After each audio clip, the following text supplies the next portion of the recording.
Thank you, Jake. Hi, I'm Alli Christy, and I'm 16 years old. And I've been living with type 1 for about 12 years now, and I was only 4 when I was diagnosed. A few weeks ago, I received my first artificial pancreas. I'm so happy about that vision that you had long ago had been realized. And I'm excited about the future and everything in the pipeline that will continue to change lives and lead us to a cure to type 1. When I was diagnosed, I was so little. I have one single memory before my diagnosis. I remember running around at my best friend's birthday party.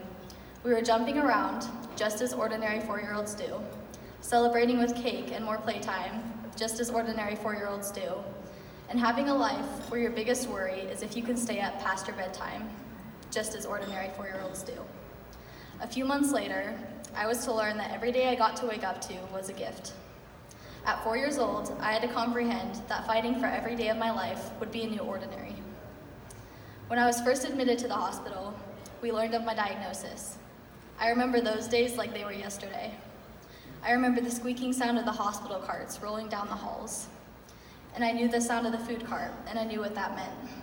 I remember hiding under my hospital bed and wishing that it would all go away. When the nurses came, I remember the needle pricks and how my hands were covered in Band-Aids. And I remember seeking safety in my grandfather's lap while the nurses held down my arms and legs. I also remember hysterically crying out to my dad, asking him why he was letting these people do this to me. He's always been our fixer. If anything was broken, I always knew my dad could fix it. So why couldn't he fix this? What was he waiting for? Why were my loving parents letting these strangers stick me with needles and IVs? Didn't they know how scared I was? Every day, my grandparents and parents had to stay strong, and they stayed strong for me. I remember a few months after my diagnosis, our family took a trip to Disneyland. I was eating a sweet treat and enjoying all the joyous chaos around me. I was being a kid again. And then I saw my mom pull out my type 1 supplies. And I reminded her that Disneyland was the happiest place on earth. My diabetes surely didn't follow me here. We were on vacation, which meant not having to deal with diabetes, right? I was wrong, and I was heartbroken. The thing about type 1 is that you can't press pause. There are no breaks. It is a constant battle emotionally, mentally, and physically. But I, just like many of you, will never let that stop me. I have type 1, but type 1 will never have me.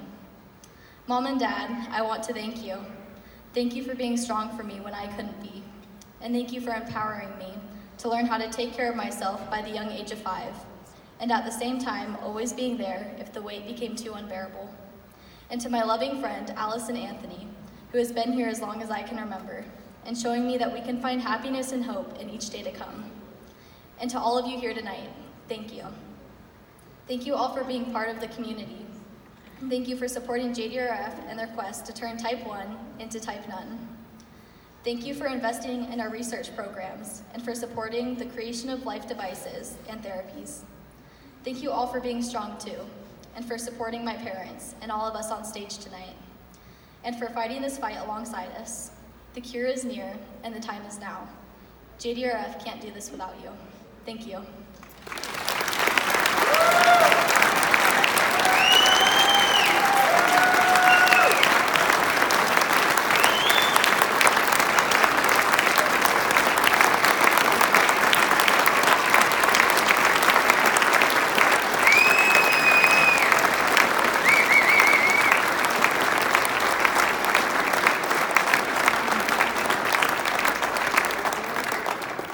Alli's story is the same story that all of us type 1 diabetics have.